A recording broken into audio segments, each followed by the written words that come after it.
Hello and welcome to Teach Whatever's channel.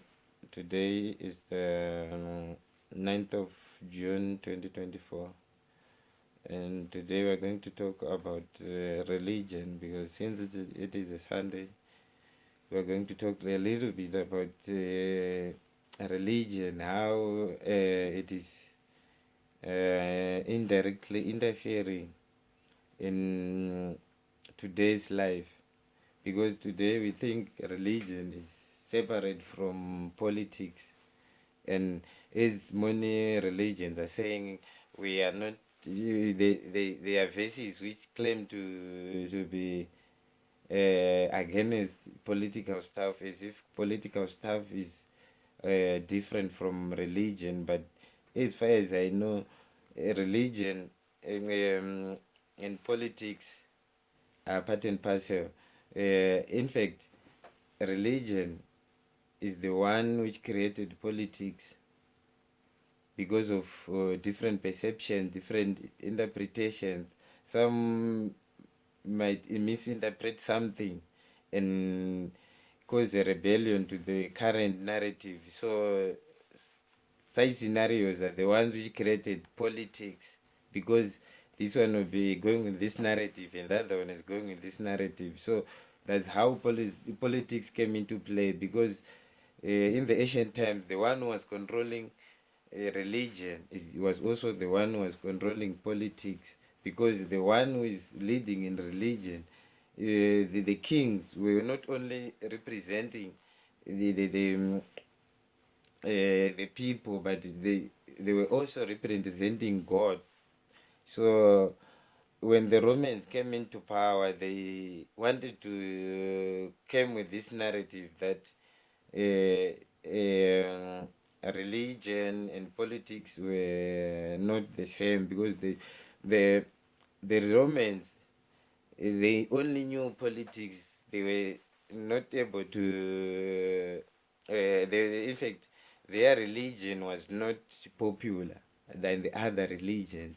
So, for them to be popular, they wanted to come up with something, religion like. That's when they came up with Christianity, because of they wanted something which is very powerful. That's why they came up with the things like Jesus, combining these Bibles and the like, so that they will come up with something which is stronger than the present narratives. Because the most powerful religion by that time is the Jewish religion.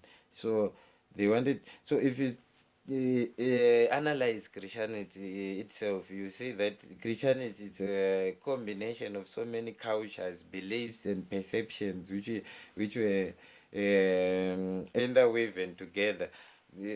Because of there is pagan, there is Mithraism, there is Jewish mythology, Egyptian, Indian, Hindu, everything is there.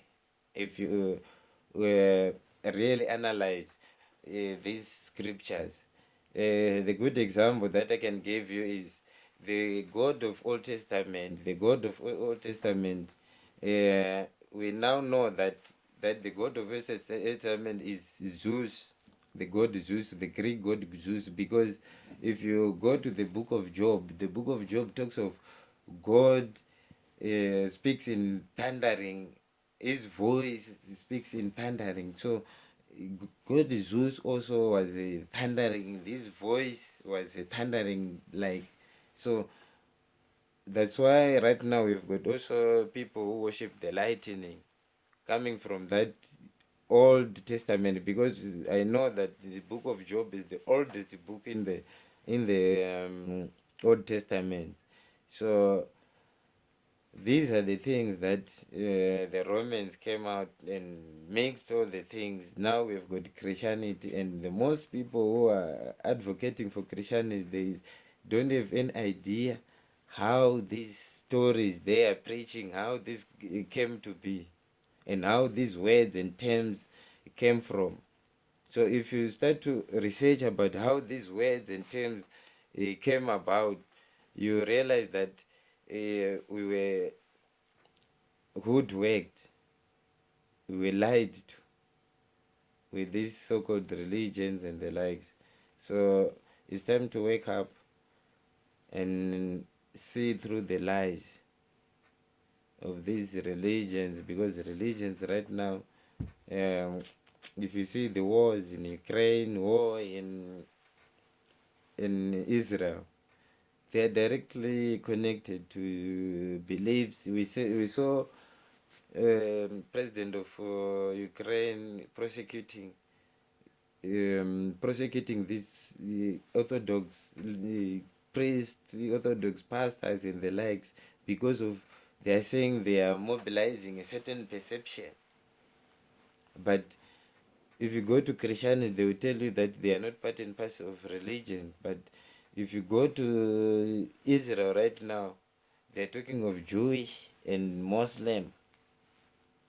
These Muslims, these Arabs, you see.